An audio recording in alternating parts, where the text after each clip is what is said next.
बंदी छोड़ सतगुरु रामपाल जी महाराज जी की जय हो। परमपिता परमेश्वर की आप सभी प्यारी आत्माओं को मुझ पवन दास का सत्साई।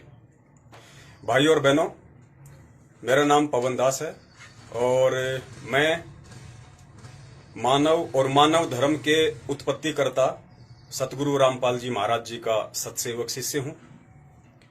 और कुछ दिन पहले आपने देखा होगा कि एक मुसलमान धर्म के प्रवक्ता मौलाना मुफ्ती सलमान अजहरी ने सरेआम सभी हिंदू धर्म गुरुओं को, संतों को, महंतों को ओपन चैलेंज किया है कि मैं मुफ्ती सलमान अजहरी अपने धर्म को, इस्लाम धर्म को सर्वश्रेष्ठ साबित करते हुए आग के जलते हुए कुएं में कुरान शरीफ को हाथ में लेके ये साबित करूंगा कि इस्लाम दुनिया का सबसे बड़ा दीन है, सबसे ऊंचा दीन है।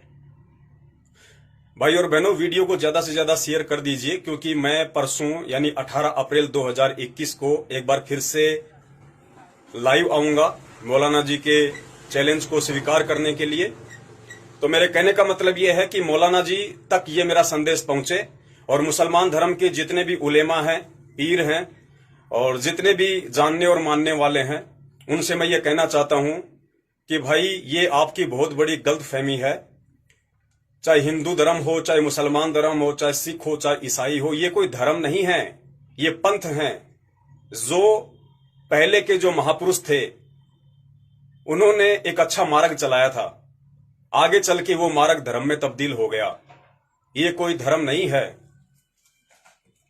मुसलमान अगर धर्म होता, इस्लाम अगर धर्म होता, तो जब आप अपनी मां के गर्भ से पैदा हुए तो आपके माथे पे जो आज आपने इस्लाम धर्म का चिन्ह बना रखा है, सूरज और एक सितारा, वो सारी सृष्टि को रचने वाला खुदा, अल्लाह, भगवान, गॉड, राम, जिसे कुछ भी आप कह लीजिए, वो एक ही है। अगर उसने किसी इंसान को इस्लाम धर्म में पैदा किया होता या इस्लाम को धर्म बना के यदि किसी व्यक्ति को उस धर्म में पैदा किया होता, तो आज अपनी मां के गर्भ से पैदा होने वाले हर मुसलमान के माथे पे वो अल्लाह, वो परमात्मा, चंद्रमा और सितारे का निशान छाप कर भेजता। हिंदू अगर कोई धर्म होता तो हिंदू धर्म के मानने वालों का परमेश्वर, परमात्मा, राम, जो भी उसे कह लीजिए, कोई भी हिंदू अगर अपनी मां के गर्भ से पैदा होता तो उसके माथे पे हिंदू धर्म का जो भी चिन्ह या ओम नाम, ओम का जो संकेत है जिसे मानते हैं हिंदू धर्म के मानने वाले, उस परमात्मा ने आप सभी हिंदू धर्म में पैदा हुए लोगों के यहां ललाट पे, माथे पे ओम खोद कर भेजा होता। ऐसे ही सिख धर्म, जैन धर्म और भी ईसाई धर्म है या जितने भी धर्म के लोग जो मानते हैं कि हमारा धर्म है, उनको पैदा करने वाला उनके माथे पे वो निशान लगा के भेजता। इसलिए मैं पवन दास ये बार बार कहता हूं, हर बार कहता हूं कि मैं एक मानव हूं और मेरा ना मुसलमान धर्म है, ना हिंदू धर्म है, ना सिख धर्म है, ना ईसाई और ना ही जैन है। क्योंकि अगर मैं इनमें से किसी भी धर्म का होता या इन धर्मों को उस खुदा ने बनाया होता, उस परमेश्वर अल्लाहू कबीर ने बनाया होता, तो आज मेरे माथे पे भी कोई ना कोई चिन्ह जरूर होता। उस परमात्मा की तरफ से यह संकेत होता कि इस बंदे को मैंने इस धर्म में पैदा किया है। लेकिन मेरे माथे पे देख लीजिए कोई चिन्ह नहीं है। और आप वीडियो देखने वाले मेरे सभी भाई बहन, बुजुर्ग, माता बहनें भी देख लीजिए, आईने के सामने खड़े होकर देख लीजिए, आप में से किसी के भी माथे पे या इस दुनिया में जितने भी इंसान हैं उनके माथे पे, ललाट पे आपको कोई भी चिन्ह दिखाई नहीं देगा। क्यों नहीं दिखाई देगा? क्योंकि आपको परमात्मा ने किसी धर्म विशेष में पैदा नहीं किया।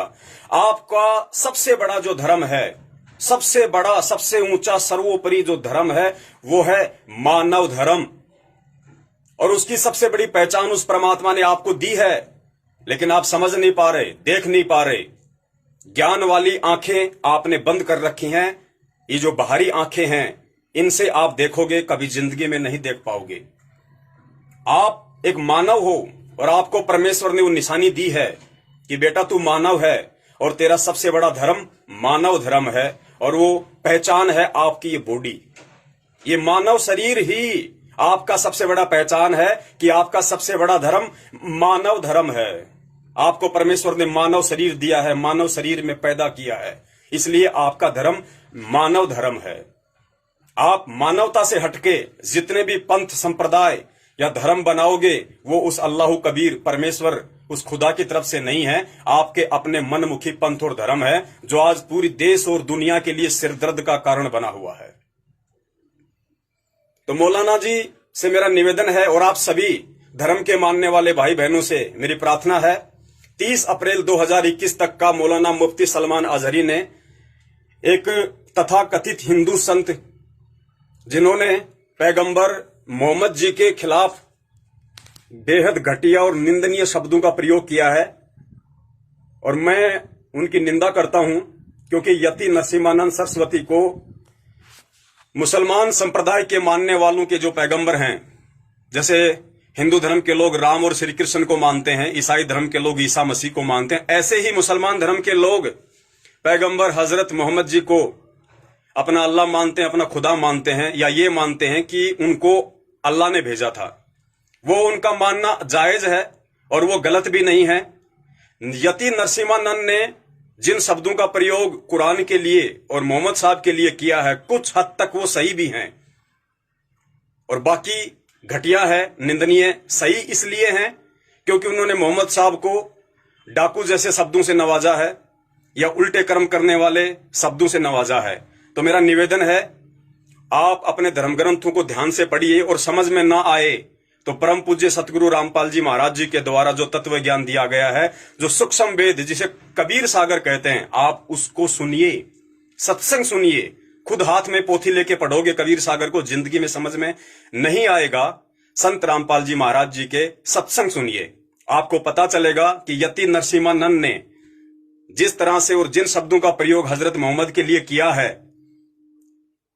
वो कर्म हजरत मोहम्मद साहब के उस समय तक के थे जब तक उनको अल्लाह की प्राप्ति नहीं हुई थी, जब तक उनको अल्लाह कबीर, वो कबीर परमेश्वर आके नहीं मिले थे, अपना रसूल नहीं बनाया था, तब तक उन्होंने जो भी लूटपाट की होगी अपने जीवन में, वो तब तक का वर्णन यति नरसिम्हानंद सरस्वती ने किया है। लेकिन यति नरसिम्हानंद सरस्वती भी अज्ञानी है, अधर्मी व्यक्ति है, उसे धर्मशास्त्रों का ज्ञान नहीं है। उसने मान बड़ाई वश, अहंकार वश और काल प्रेरणा से, शैतान की प्रेरणा से मोहम्मद साहब के लिए उन शब्दों का प्रयोग किया है। लेकिन जब मोहम्मद साहब को अल्लाह कबीर मिले, अपना रसूल बनाया, अपना पैगंबर बनाया, अपना सतलोक दिखाया, दुनिया को भगवान और भक्ति की जानकारी देने के लिए उनको ज्ञान दिया, सब कुछ दिखाया, उसके बाद से हजरत मोहम्मद साहब एक पवित्र आत्मा हुए, एक नेक आत्मा हुए, जिनके बराबर आज मुसलमान धर्म में कोई भी नहीं है। वो पाक थे, रसूल थे अल्लाह के। लेकिन उसके बाद फिर से शैतान ने हजरत मोहम्मद साहब को अपनी गिरफ्त में ले लिया और एक जिब्राइल नाम का जो फरिश्ता था, मुसलमान धर्म वाले अच्छे से जानते हैं, जिब्राइल नाम के फरिश्ते ने जबरदस्ती मोहम्मद साहब की गर्दन को पकड़ के सूक्ष्म रूप में उनसे 5 समय की नमाज पढ़ने का आदेश मुसलमान समाज को दिलवाया। कहने का मतलब है, हजरत मोहम्मद साहब को जो पूर्ण परमात्मा कबीर साहिब जी मिले थे और उन्होंने अपना जो ज्ञान दिया, उस ज्ञान को हजरत मोहम्मद साहब ने स्वीकार नहीं किया, वो उनकी बदकिस्मती थी। उसके बाद में जबरन उस काल ने, शैतान ने जिब्राइल फरिश्ते के रूप में आकर मोहम्मद साहब को जो उल्टी साधना का पाठ पढ़ाया, आज जो संपूर्ण मुसलमान समाज कर रहा है, उसको आगे चल के मोहम्मद साहब ने प्रचार किया, प्रसार किया, और आज पूरा मुसलमान समाज उसी साधना के ऊपर आरूढ़ है जो बिल्कुल भी जन्नत में पहुंचाने वाली नहीं है। तो हजरत मोहम्मद साहब से मेरा निवेदन है कि मैं परम पूज्य सतगुरु रामपाल जी महाराज, जो कि आदि अनादि सतगुरु हैं, और सतगुरु का रोल खुद अल्लाह कबीर करता है, परमेश्वर करता है। दुनिया भूल बैठी है, ये एक बात अलग है, धर्मशास्त्रों से अपरिचित होने के कारण। मैं उस मानव धर्म के प्रेरणा और मानव शरीर की उत्पत्ति करने वाले उस आदि अनादि सतगुरु परम पूज्य संत शिरोमणि रामपाल जी महाराज जी का सतसेवक शिष्य पवनदास हूं। और मौलाना जी यति नरसिम्हानंद सरस्वती आपके चैलेंज को स्वीकार नहीं करेगा। आप दोनों लोग अपनी अपनी जगह बैठ के खाली पब्लिसिटी के लिए भोंक रहे हैं, आप भोंकते रहिए। लेकिन यदि वास्तव में आप एक सच्चे मुसलमान अपने आप को कहते हैं, यदि वास्तव में आपको इतना विश्वास है कि मेरी जो इबादत है वो सच्ची है और मेरा जो अल्लाह है, मेरा जो खुदा है वो सच्चा है। तो मौलाना जी मानव धर्म के प्रेरणता और पूरी सृष्टि की उत्पत्ति करता और मानव धर्म की उत्पत्ति से लेके मानव शरीर की उत्पत्ति करता एकमात्र महापुरुष, एकमात्र अल्लाह, खुदा, राम, गॉड, परम पूज्य सतगुरु रामपाल जी महाराज जी, जो कि साकार रूप में आज इस धरती पे आए हुए हैं। दुनिया कहती है ना कि भगवान निराकार है, भगवान निराकार नहीं है। निराकार तुम्हारी ये मति है, तुम्हारा जो अज्ञान है ये निराकार है। अरे जो निराकार है उसका नाम किसने लिया, फिर उसका नाम कैसे प्रचारित हुआ? आज कोई अगर एक माचिस का नाम लेता है तो माचिस है। अगर सूरज का प्रकाश इस पृथ्वी पे आ रहा है और कोई कहे कि भाई ये प्रकाश किसका है, और कोई कहे कि ये सूरज का प्रकाश है और पूछे कि सूरज कहाँ है, तो अंधा आदमी कहे कि सूरज तो निराकार है, वो दिखाई थोड़े देता है। अरे निराकार का प्रकाश कहां से आ गया? तो सारे धर्मों के मानने वाले लोग सदियों से ये रटा रटाया ज्ञान का रट्टा मारते आ रहे हैं कि परमात्मा की शक्ति, अल्लाह की शक्ति इस पृथ्वी के रिज्मे में, कण कण में शामिल है। अरे बिना परमात्मा के शक्ति कहां से आ गई? बिना मोबाइल टावर के तरंगे कहां से आ गई? आप अपने अपने धर्म ग्रंथों से अपरिचित हो। आपके धर्म गुरुओं ने, उलेमाओं ने, मुफ्तियों ने, पंडितों ने, काजियों ने आप लोगों को उल्टा ज्ञान का चश्मा चढ़ा रखा है, क्योंकि आप लोगों ने जिंदगी में कभी अपने धर्म ग्रंथ खोल के देखे नहीं और उन लोगों ने आपको सही तरीके से पढ़ाया नहीं, क्योंकि खुद उनकी समझ में आया नहीं। लेकिन आज इन सभी धर्म ग्रंथों को सही तरीके से पढ़ाने वाला और जिन महापुरुषों ने, वेदव्यास जी जैसों ने इन धर्म ग्रंथों को लिखने में भी जो त्रुटियां कर दी, उनको भी सही तरीके से करके आज संत रामपाल जी महाराज जी ने सभी टीवी चैनलों पर सही तरीके से दिखाया है कि वास्तव में गीता जी का मर्म क्या है, वेदों का मर्म क्या है, कुरान का मर्म क्या है, बाइबल का मर्म क्या है।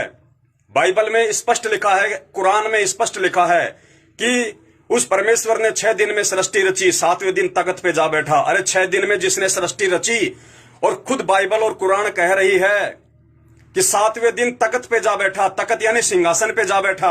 अरे तो निराकार कौन से सिंहासन पे जाके बैठेगा? निराकार कौन से सिंहासन पे जाके बैठेगा? सिंहासन पे वो बैठेगा जो साकार है। तो अपनी मति के पट खोलिए मेरे भाई और बहनों। ये हिंदू, मुस्लिम, सिख, ईसाई धर्म के नाम पे लड़ना बंद कीजिए। और ये राजनीति और राजनेताओं का तो ये कर्म है, इनको तो अपने वोट बैंक से मतलब है, इनको दुनिया के दीन धर्म से कोई मतलब नहीं है। जब समय आएगा कि अब मुसलमानों के वोट चाहिए तो आपकी मस्जिदों में घुस जाएंगे, आपके पैर पकड़ेंगे, आपको चचा जान कहेंगे, गले से लगाएंगे। और यही जब हिंदुओं से वोट लेने होंगे तो मंदिरों पे जाएंगे, फूल चढ़ाएंगे, धर्म गुरुओं के पैर छुएंगे, आशीर्वाद लेंगे। ये इनका धार्मिक धंधा है, इनका राजनीतिक धंधा है। मेरे प्यारे देशवासियों, इस चक्कर में मत पड़िए।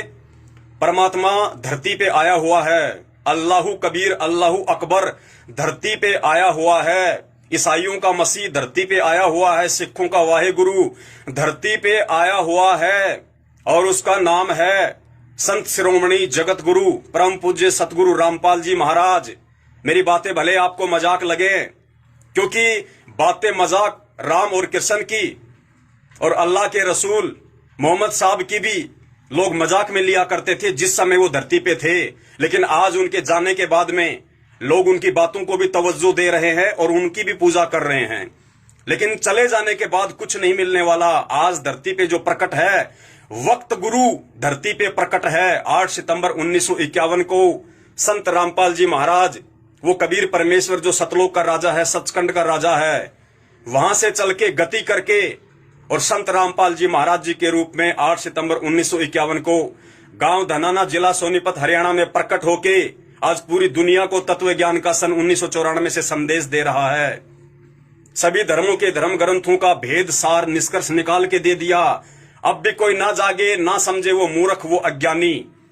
उसे फिर अल्लाह की प्राप्ति नहीं चाहिए, उसे फिर भगवान की प्राप्ति नहीं चाहिए। उसे पाखंड करना है, ढोंग करना है, अपना मानव जीवन बर्बाद करना है।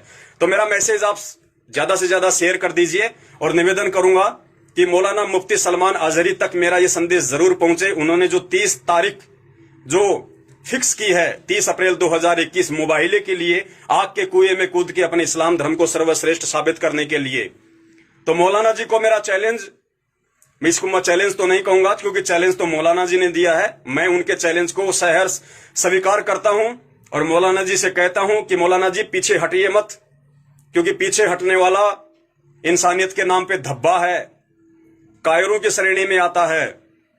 और भी जितने शब्दों का प्रयोग किया जाए वो कम है। तो मौलाना जी, किसी भी धर्म का कोई भी व्यक्ति आपके चैलेंज को स्वीकार नहीं करेगा, और चैलेंज को स्वीकार करेगा तो सामने नहीं आएगा, और आएगा तो निश्चित रूप से वो आग में सवा हो जाएगा, क्योंकि अधर्मी और पापी प्राणियों को अग्नि सवा ही किया करती है। और जो व्यक्ति धर्मी है, जो सतगुरु का शिष्य है, आदि अनादि परमपिता परमेश्वर का जिसके सिर पे हाथ है, जो व्यक्ति शास्त्रों के अनुसार भक्ति करता है और मर्यादाओं में रहता है, अग्नि भी उस परमपिता परमेश्वर अल्लाह कबीर, उस राम भगवान के आदेश से उसके सिर का एक बाल भी नहीं जला पाएगी। उदाहरण आप सबके सामने है, रात दिन पढ़ते हैं त्रेता युग के भगत प्रहलाद का, एक 10 साल का बच्चा जिसका भगवान पे इतना विश्वास था, उस अल्लाह कबीर परमात्मा ने, जिसे हिंदू धर्म वाले नरसिंह भगवान के नाम से जानते हैं कि भगवान विष्णु ने नरसिंह का रूप बनाया, भगवान विष्णु ने नरसिंह का रूप नहीं बनाया। उस असली भगवान विष्णु ने, विष्णु वो होता है जो तीनों लोकों में प्रवेश करके सबका पालन पोषण करता है, उसको विष्णु कहते हैं। उस विष्णु भगवान कबीर परमात्मा ने, जो आज संत रामपाल जी महाराज जी के रूप में धरती पे प्रकट हैं, उन्होंने उस 10 साल के बच्चे प्रहलाद को अग्नि से बचाया था और उस होलिका को जलाया, जिस होलिका को अग्नि में ना जलने का ब्रह्मा जी की तरफ से वरदान प्राप्त था, क्योंकि ये भक्ति की शक्ति है। भगत के बिना भगवान अधूरा, भगवान के बिना भगत अधूरा। तो जिस परमपिता परमेश्वर अल्लाह कबीर ने नरसिंह रूप धारण करके भगत प्रहलाद को बचाया, होलिका की गोद में बैठ के अग्नि से बचाया, आज उसी नरसिंह भगवान, उसी विष्णु भगवान, विष्णु के भी विष्णु, जो सारी सृष्टि का पालन करता है तीनों लोकों में प्रवेश करके, उस अल्लाह कबीर का मैं पवन दास एक अदना सा छोटा सा शिष्य हूं। अरे भगत प्रहलाद तो उसकी शरण में भी नहीं था, भगत प्रहलाद तो उसके द्वारा दी गई भक्ति भी नहीं करता था। भगत प्रहलाद तो त्रिलोकीय विष्णु की भक्ति करता था। लेकिन ये पवन दास तो उस परमात्मा के आदेश से उस सर्व लोकों के भगवान, उस असली सत्यनारायण भगवान कबीर की भक्ति करता है, जो आज संत रामपाल जी महाराज जी के रूप में धरती पे प्रकट है। अरे जब उस भगवान विष्णु ने, उस अल्लाह कबीर ने, संत रामपाल जी महाराज जी ने, जब प्रहलाद जी के पिछले जन्म के भक्ति संस्कार आधार से, जो कि वर्तमान में सही भक्ति भी नहीं कर रहा था, शास्त्र अनुसार भक्ति भी नहीं कर रहा था, जब उसकी अग्नि से रक्षा की, तो आज तो खुद परमात्मा धरती पे प्रकट है। उस समय तो सतलोक से आके रक्षा की थी, आज तो धरती पे भगवान प्रकट है, विद्यमान है, और लाखों आत्माएं उनकी शरण में आके भक्ति कर रही हैं। और वो सतसेवक जो अपने परमपिता परमेश्वर को अपना तन मन धन सर्वस्व समर्पण कर चुके हैं, उनके श्री चरण कमलों में न्योछावर कर चुके हैं, और अपने इस मानव धर्म का और मानव शरीर का उनके सतसेवकों ने केवल एक ही मकसद पाल रखा है कि भक्ति और भगवान, भक्ति और भगवान, दूसरी चीज नहीं चाहिए, दूसरी चीज नहीं चाहिए। सिर्फ हमारे को इस मानव जन्म में भक्ति और भगवान चाहिए। संत रामपाल जी महाराज जी के पवित्र चरण कमलों में स्थान चाहिए, जगह चाहिए, उनकी रहम और उनकी कृपा चाहिए। तो ऐसी आत्माओं का सिर का बाल भी वो अग्निदेव, उस अल्लाह कबीर संत रामपाल जी महाराज जी के हुक्म से, उनके आदेश से बांका भी नहीं कर पाएगी, जला भी नहीं पाएगी। और मेरे प्यारे भाई और बहनों, इसका छोटा सा सबूत मैं आपको दिखाता हूं। कल ही मैंने, ये मेरा ये फूड ट्रक है, ये मेरी गाड़ी है, फूड ट्रक है, इसके अंदर की फोटो है। कल दिन के 12 बजे, क्योंकि मेरा बिरयानी का काम है, ये बिरयानी का मेरा भगोना है, और ये गैस आप जो देख रहे हैं, और इधर ये सिलेंडर रखा हुआ है। कल दिन के 12 बजे मैं बिरयानी को गर्म कर रहा था, अचानक से जो ये चूल्हे के पास से जो ये लाइन है, जो ये नल है, इसकी ये क्लिप पता नहीं कैसे ढीली हो गई और ये पाइप यहां से निकल गया। पाइप निकलते ही अचानक से आग इस गाड़ी में भड़की, धमाका हुआ। आसपास के लोग दौड़ के आए कि क्या हुआ, सिलेंडर फट गया क्या। सभी लोग दौड़ के आए, तब तक आग ने पूरी गाड़ी में अपना कब्जा जमा लिया। आग मेरे पैरों में पूरी तरह से लिपट गई थी, मैं अच्छे से देख रहा था, और कम से कम 4 या 5 सेकंड तक आग मेरे चारों तरफ बिल्कुल भयंकर तरीके से, जिसका मैं वर्णन नहीं कर सकता, क्योंकि ये कॉमर्शियल सिलेंडर है, और इसकी जब यहां से अगर चूल्हे से अगर इसका पाइप निकल जाएगा तो कितनी भयंकर तरीके से वो प्रेशर से आग बाहर निकलेगी। मैं हक्का बक्का रह गया, मुझे कुछ नहीं सूझा और मैं गाड़ी से बाहर भी नहीं निकल पा रहा था। इतने में मुझे परमात्मा ने प्रेरणा की और तुरंत मैं गाड़ी से बाहर हुआ और फिर वो आग इतनी गाड़ी में फैली। आप ये देख सकते हैं मेरे गाड़ी के ऊपर का जो हिस्सा है, मैंने यहाँ पे ये फाइबर लगा रखा था, ये थर्माकोल मैंने लगा रखा था कि ऊपर से हीट ना आए, गर्मी ना आए। ये पूरा जल गया, आग गाड़ी के ऊपर तक पहुंच गई पूरी तरीके से। और जब मैं गाड़ी से बाहर निकला तब मुझे परमात्मा ने मैंने सोचा कि आज तो गाड़ी गई मेरी। फिर तुरंत मुझे परमात्मा ने प्रेरणा की कि बेटा दूसरी तरफ से जाकर रेगुलेटर बंद कर। मैंने रेगुलेटर को बंद किया, आग शांत हुई, पूरी गाड़ी में धुआं हो गई। लोग दौड़ के आ गए, बोल तू जिंदा कैसे बच गया। और मेरे प्यारे भाई और बहनों, मैं अच्छे से देख रहा था कि मेरे पैर पूरी आग के लपटों में थे 5 सेकंड तक। और उसके बाद जब मैं बाहर निकला और जब मैंने देखा कि कहीं मैं जल तो नहीं गया, आप यकीन मानना मेरी पैंट का धागा भी नहीं जला। मेरी पैंट का धागा भी नहीं जला, मुझे तपत भी महसूस नहीं हुई। ये सब क्यों हुआ? ये सब होना नहीं था, ये मेरे भाग्य में नहीं था, ये घटना मेरे प्रारब्ध में नहीं थी। जिस प्रकार उस अल्लाह कबीर ने सेव और सम्मन के घर में जाके और ऐसी परिस्थितियां पैदा कर दी कि बाप को अपने बेटे की गर्दन काटनी पड़ी। फिर गुरुदेव ने बताया कि वो उस सेव और सम्मन के भाग्य में लिखा हुआ नहीं था वो गर्दन काटना, लेकिन परमात्मा ने जो कमाल था, जिसको अहंकार हो गया था कि कबीर जी की भक्ति मेरे से ज्यादा कौन कर सकता है, सेवा कौन कर सकता है, उसको अहंकार हो गया था। तो कबीर जी ने वहां जाके दिखाना था कि बेटा कमाल देख, भक्तों के घर अभी बहुत दूर हैं, भगत अभी तूने देखे नहीं। तब उसका अहंकार शांत हुआ। तो ये जो कल घटना हुई मेरे साथ, मेरी गाड़ी में जो अग्नि वाली, और अग्नि की ही क्यों हुई, इसका रीजन है कि परमपिता परमेश्वर ने मुझ दास को निमित्त बना के मौलाना सलमान अजहरी को जो चैलेंज स्वीकार करवाया है आग के कुएं में कूदने का।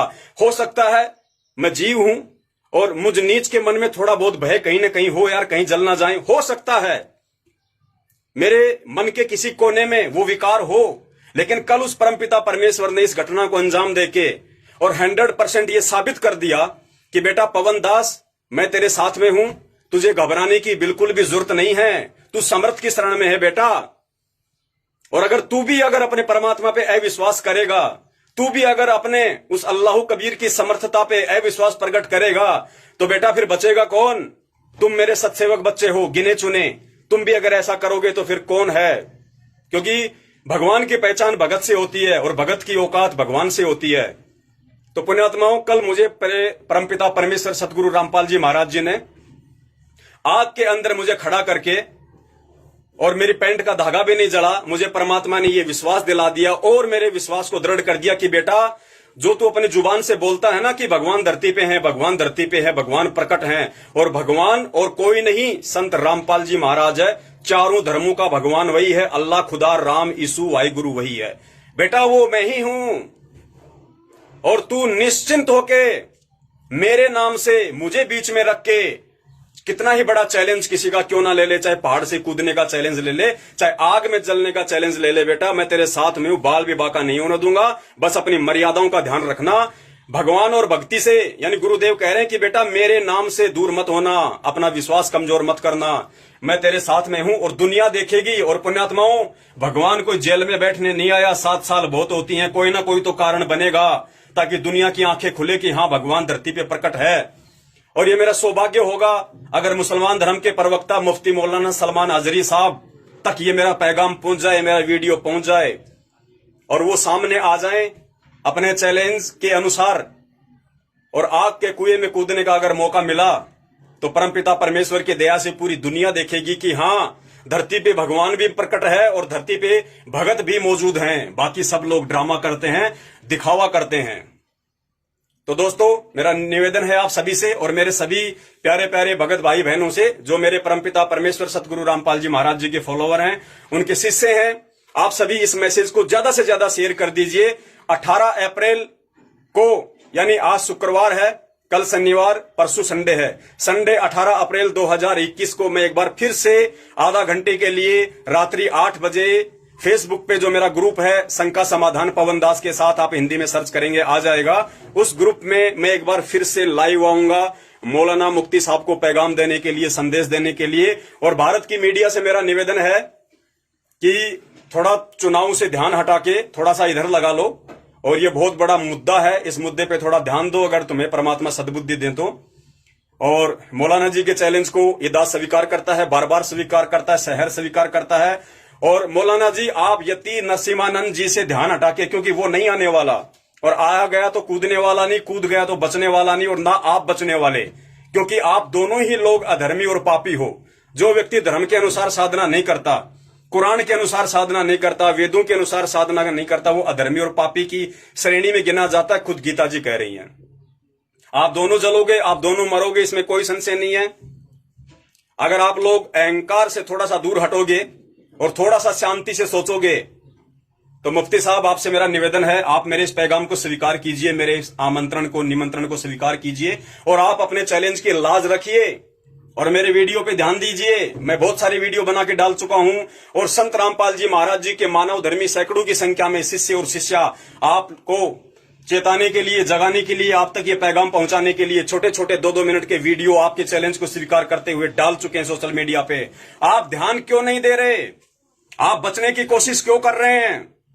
अगर आप ध्यान नहीं देंगे, आप बचने की कोशिश करेंगे, और यदि मानव धर्म के उत्पत्तिकर्ता, मानव धर्म के प्रेरणा, एकमात्र पूरी दुनिया के खुदा संत रामपाल जी महाराज जी के मुझ शिष्य का ये निमंत्रण, आमंत्रण स्वीकार नहीं करेंगे, और मेरा मोबाइल नंबर 8769548494 ऊपर मैसेज में भी ऐड है, एक बार मुझसे संपर्क तो कीजिए, व्हाट्सएप पे कोई मैसेज तो कीजिए। मौलाना जी, अगर ये दास अगर आपके चैलेंज को स्वीकार करते हुए आपके कहे अनुसार निश्चित जगह पे नहीं पहुंचा, वहां की जो भी परमिशन लेनी आपको लेनी होगी, वहां जो मीडिया को इकट्ठा करना आपको करना होगा, ये दास अकेला आएगा, और मेरे साथ अगर अपनी खुशी से मेरा कोई भगत भाई बहन चलने को तैयार होगा तो वो भी आएंगे, और इंशाअल्लाह पूरी दुनिया देखेगी, चारों पंथों के लोग देखेंगे जो अपने आप को धर्म के आधार पर सर्वश्रेष्ठ साबित किए हुए बैठे हैं, जानते नहीं धर्म का क्या है गए भी। तो मैं इंतजार में हूं मौलाना साहब। मेरा मोबाइल नंबर ऊपर ऐड है, या फेसबुक पे वैसे भी आप लिख देंगे पवन दास शंका समाधान या पवन दास लाइव वीडियो, बहुत सारे वीडियो आ जाएंगे, मेरे कॉन्टेक्ट नंबर आ जाएंगे, संपर्क कर लीजिए मौलाना जी। अच्छा मौका है, वरना आने वाले समय में यदि आपने अपने चैलेंज को नहीं निभाया तो मुसलमान पंथ की आने वाली पुश्तें भी आपको धिक्कारेंगी, दुत्कारेंगी। आज चंद अज्ञानी लोग जो आपकी तारीफों के पुल बांध रहे हैं, आने वाले समय में वो भी महामूर्खों की श्रेणी में होंगे, और आप तो अज्ञानी और महामूर्ख की श्रेणी में होंगे ही होंगे। तो दोस्तों, मैं वीडियो को ज्यादा लंबा नहीं करूंगा। मेरा मकसद, मेरा एम, मेरा टारगेट यही है कि मौलाना जी तक किसी भी तरह से आप लोग 30 तारीख से पहले जो उन्होंने मुबाहिले का डेट फिक्स किया है, वहां तक आप मेरी आवाज पहुंचा दीजिए, और मौलाना जी को मजबूर कर दीजिए एक मानव धर्मी व्यक्ति के सामने आके अपने चैलेंज के ऊपर खरा उतरने के लिए। अन्यथा मौलाना जी, मैं तो पहले कह चुका हूं कि ना तो मुसलमान कोई धर्म है, ना हिंदू धर्म है, ना जैन, ना सिखाई, ना सिख धर्म है, ना कोई ईसाई धर्म है। धर्म अगर इस पूरी दुनिया में कोई है तो सिर्फ मानव धर्म है। मानव धर्म, और मानव धर्म की पहचान उसका ये मानव शरीर है, और मानव धर्म का उत्पत्ति करता, मानव धर्म का प्रेरणा, संचालक करता अगर दुनिया में कोई है तो सिर्फ और सिर्फ परम पूज्य सतगुरु रामपाल जी महाराज जी है, जो एकमात्र खुदा खलीफा इस दुनिया का है। आने वाले समय में वही पूरी दुनिया को संचालित करेगा। सोशल मीडिया पे बहुत सारी आप लोग भविष्यवाणियां पढ़ते होंगे, जिसमें से बहुत सारे लोग हैं हिंदू धर्म के भी हैं, नास्त्रेदमस भी हैं, और भी बहुत सारे लोग हैं। एक रूपा आनंद जी हैं, अभिषेक सिंघल जी हैं, जो जिस सुप्रीम की बात करते हैं, जिस कल्कि की बात करते हैं, वो सुप्रीम और कल्कि और कोई नहीं है। वो इस धरती पे प्रकट हो चुका है। जो वो लोग भी कहते हैं कि वो जन्म ले चुका है, वो आ चुका है, गुप्त रूप से अपना काम कर रहा है, उसकी टीम काम कर रही है। तो भाई और बहनों, उसकी टीम सतसेवक हैं। ये पवन दास उसकी टीम का एक हिस्सा है। मेरे भगत भाई बहन जो सतसेवक की श्रेणी में हैं, संत रामपाल जी महाराज जी का जो पंथ है, जो मार्ग है, वो 2 भागों में बटा हुआ है। एक भाग में काल प्रवेश कर चुका है, शैतान प्रवेश कर चुका है। जिस शैतान ने चारों धर्मों को चलाया, वो शैतान, वो काल भगवान सतलोक आश्रम मैनेजमेंट हरियाणा नाम से उस संस्था में प्रवेश कर चुका है। और दूसरी जो संस्था है, दूसरा जो खेमा है संत रामपाल जी महाराज जी के पंथ का, वो है सतसेवक, जो हम सभी भगत भाई बहन जो मर्यादाओं में रह के और गुरु को परमात्मा मान के भक्ति कर रहे हैं, और गुरु जी के श्री चरण कमलों में अपना सर्वस्व न्यौछावर कर चुके हैं। हम ना घटिया राजनीति करते, ना घटिया आरक्षणबाजियों में शामिल होते। हम उस परमेश्वर के वचन पे चलने वाले बंदे हैं, क्योंकि हमारा खुदा एक है और खुदा ने केवल भक्ति करना सिखाया है, सत्य के लिए गर्दन तक कटवाना सिखाया है। और हम अंतिम श्वास तक उसी खुदा के वचन पर चलेंगे, उनके सत्संग रूपी वचनों पे चलेंगे। हम किसी पीले पर्चे पे या ऑडियो पे नहीं चलेंगे, क्योंकि भक्ति में इनका कोई स्थान नहीं है। भक्ति में अगर स्थान है तो गुरु के सत्य वचन का है। गुरु का सत्य वचन उसका सत्संग होता है। सत्संग के अलावा गुरु का कोई आदेश नहीं होता है, और आने वाले समय में भी सत्संग आधार से ही चला जाएगा। तो मौलाना मुफ्ती साहब, ये अंदर की बात थी मेरे भगत भाई बहनों की और संत रामपाल जी महाराज जी के पंथ की, जिसके एक हिस्से में काल प्रवेश कर चुका है। काल प्रवेशित हिस्से का नाम है सतलोक आश्रम मैनेजमेंट हरियाणा, और दूसरा जिसपे प्रभु की रजा है, दया है, कृपा है, मेहर है, वो है सतसेवक ग्रुप। और यही सतसेवक ग्रुप के हम सभी लोग हैं जो आप जी के इस चैलेंज को, आग के कुएं में कूदकर धर्म को सर्वश्रेष्ठ साबित करने वाला आपने जो ये मौका दिया है, मौलाना जी हम खरे उतरने के लिए तैयार हैं। हम अल्लाह के बंदे हैं, पीछे हटने वाले नहीं हैं। गर्दन कट जाए, जीभ कट जाए, सर को कलम कर दिया जाए, कोई बड़ी बात नहीं। खुदा के वचन पे हैं, थे और रहेंगे। अगर आप भी असली मुसलमान अपने आप को कहते हैं और आप अगर किसी खुदा को मानते हैं तो मौलाना जी पीछे मत हटिए। पीछे हटने का काम कायरों का होता है, सूरवीरों का नहीं होता। चैलेंज दिया है तो सामने आइए, और आपके चैलेंज को इस पवन दास ने स्वीकार किया है। ये दास आएगा जब कहोगे, जहां आएगा सतगुरु को साथ में लेके आएगा, शब्द रूप में, आशीर्वाद रूप में। बंदी छोड़ सतगुरु रामपाल जी महाराज की जय हो। वीडियो को ज्यादा से ज्यादा शेयर कर दीजिए। मौलाना ने 30 तारीख तक का टाइम दिया, 30 अप्रैल 2021 तक का, उन तक ये वीडियो पहुंच जाना चाहिए और पूरी दुनिया देखे कि दुनिया में सबसे बड़ा धर्म इस्लाम है, हिंदू है, जैन है, ईसाई, सिख है, या मानव धर्म है जिसका प्रणेता संत रामपाल जी महाराज है। बंदी छोड़ सतगुरु रामपाल जी महाराज की जय हो। सत साहिब।